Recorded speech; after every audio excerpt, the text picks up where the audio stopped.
اقرأ باسم ربك الذي خلق.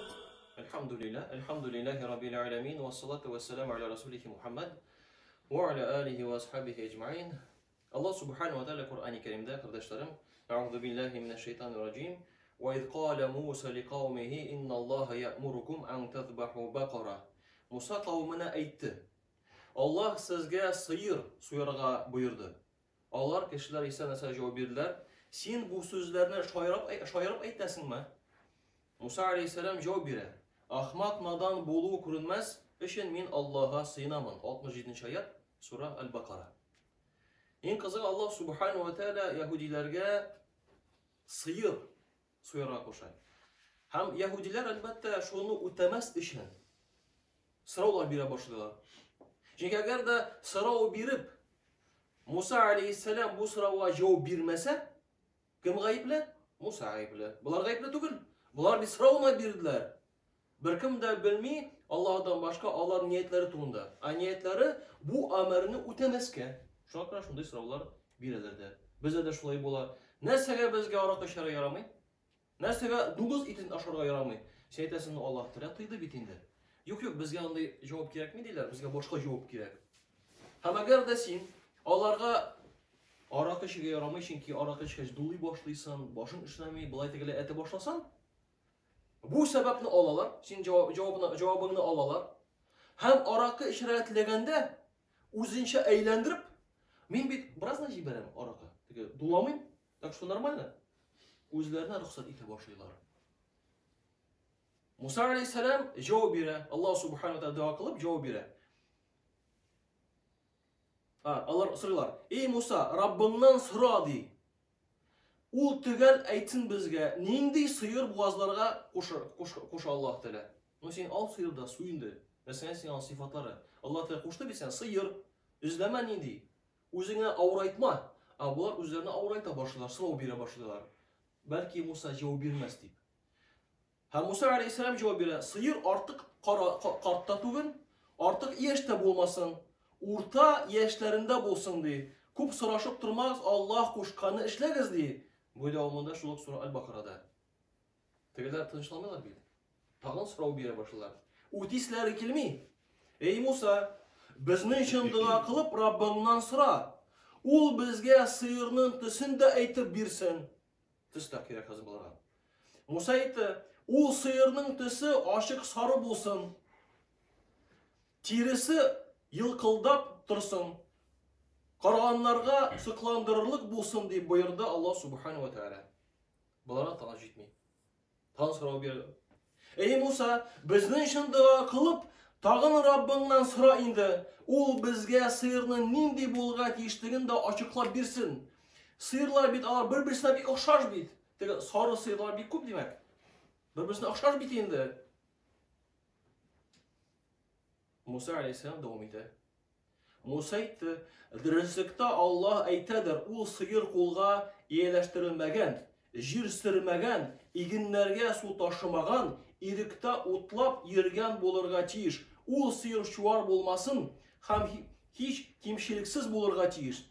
Tegeler, münehazdır diye ul sıyırının nindi bulurga tiyiştiğini anladık deyler. En kazı kardeşlerim, eğer de en birinci Allah'a itaat edip soygan bolsalar idi, bir jengil bulur idi. Çünkü sıyırlar köp. Ama şu sıralar bilen özlerini avrayttılar. Ama bunday sıyırını alıp bir kişiden taptılar.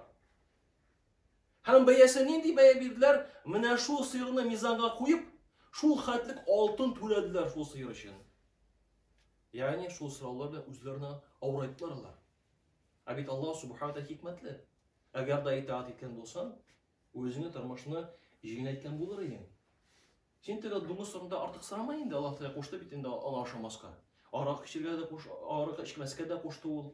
Namazında bir tapır okura koştu. Artık sıramasın. Çünkü Allah subhanahu teala hikmetli. O seni bit yaralttı. O jir şarını da yaralttı sana. O rizık da sana bire. O sana yaxşı bulsun deyip, sen bəxetli bulsun deyip kanunlar da buldurdu. Sen artık sıralar bilesin. Sen Allah Teala şeklenesin melle. Bit Allah Teala bir kimge de bir neslige de muhtaç değil. Сиңа да, миңа да, әтиңә дә, әнеңә дә. Жер шарга да без мохтаҗ Аллаһка. Без Аллаһның канунына мохтаҗ. Без, ул безгә кирәк. Шуңа әгәр дә без шулай җавап бирәбез икән, Аллаһ Тәгалә кушты дип.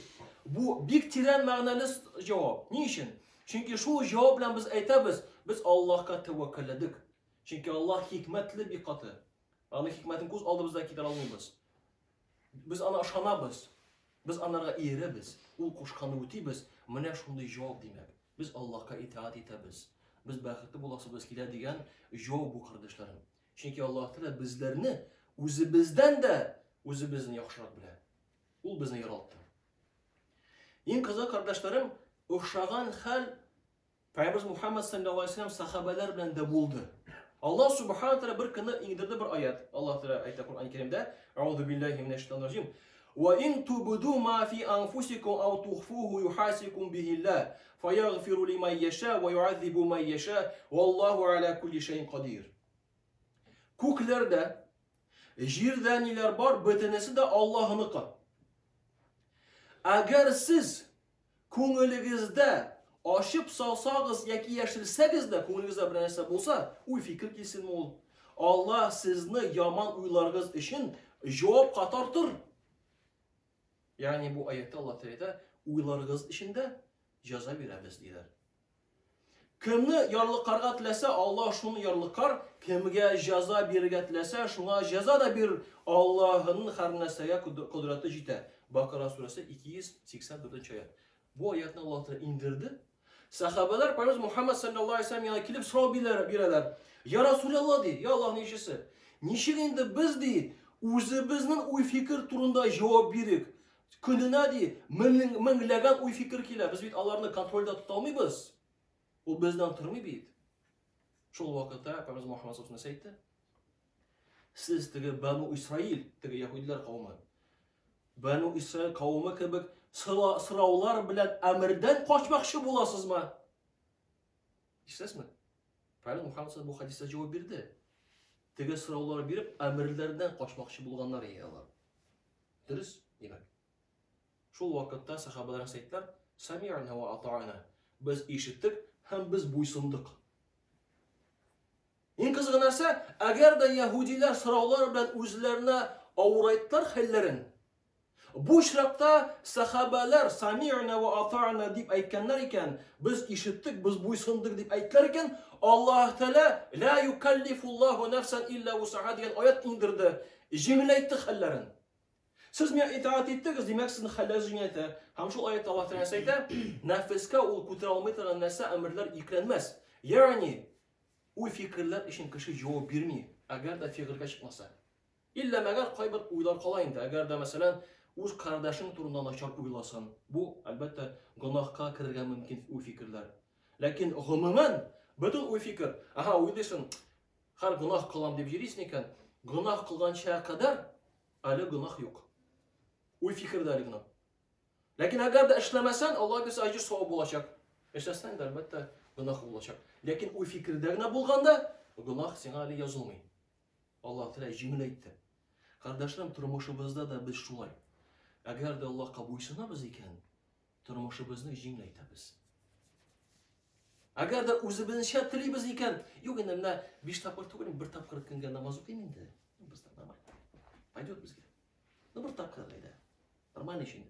Мин бит вачы укымыйм түгел. Бер тапкыр көнгә нормаль.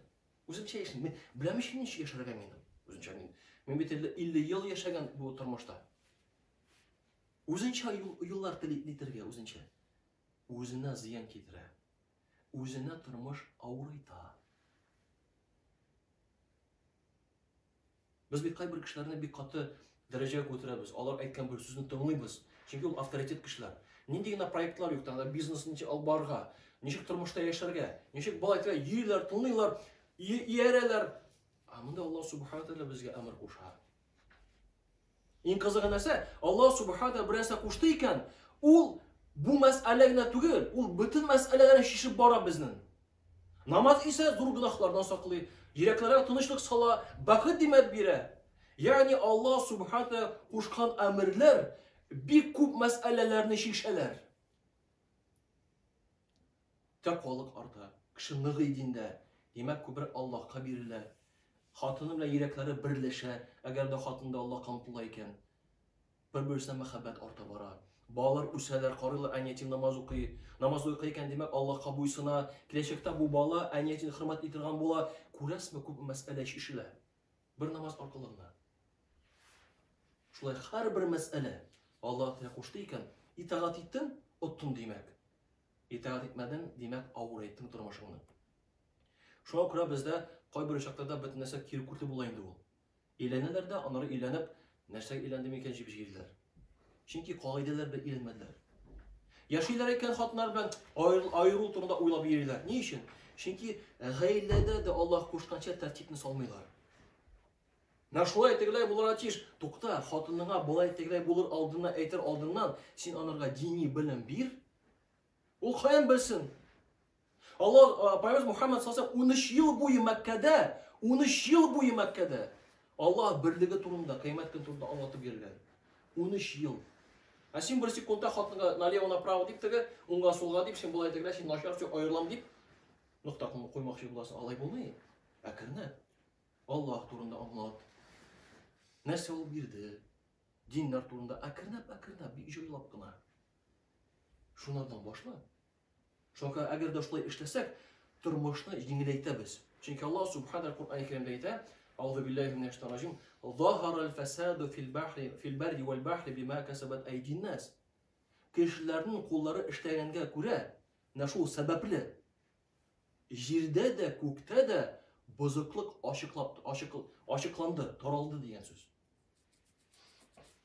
Безнең кулларыбыздан, үзебездән. Теге абыздан түгел, bundan түгел, үзебездән башларга кирәк. Эзләмә син башка кешеләрдә гаип, үзеңдә эзлә. Хатында да эзләмә, балаңда да эзләмә, үзеңнән эзлә баштан. Минем Аллаһ белән мөнәсәбәтем ничек микән? Мин үзем берәр кешене кимсетмәдем микән? Кызытлыкка ереп хакларын алмадым микән?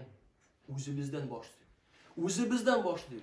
Үзебездән башлап башкаларда мисал булсак, алар үзләре артыбыздан барырлар, кардәшләрем. Чөнки ихлас күңелдән эшләнгән гамәлләр һәм сүзләр ул йөрәктән йөрәккә бара турыдан туры.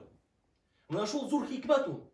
Ничек сез үзегез кайбер вагаз сөйләүчеләр мәсәлән, кайбыраулар, алар бәлки теге кычкырып та сөйләмиләрдер, әкренләп сөйлиләрдер, ләкин кеше ишетә алар. Ни өчен? Чөнки ихлас күңелдән йөрәктән сөйлиләр алар. Моннан йөрәктән йөрәккә бара ул. Монда да шулай, кардәшләр, әгәр дә гаиләдә үзебездә ихласлы булсак, балалар да, Аллаһ Тәгалә, бу Аллаһның рәхмәте. Бу Аллаһның безгә карата рәхмәте. Чөнки әгәр дә без мисал булды икән, алар безгә карап йөрәләр икән, безгә үзебезгә аҗир савап бара. Үзебезгә. Без үзебез тотабыз. Бөтен яклап, кардәшләрем. Шуңа күрә Аллаһ Субханаһу һәрберебезгә дә иң зур максатларга ияреп безгә яшәргә насыйп итсәйде. Максат теге ашау эше мәсьәлә кирәк инде ул, дөрес әйтмим.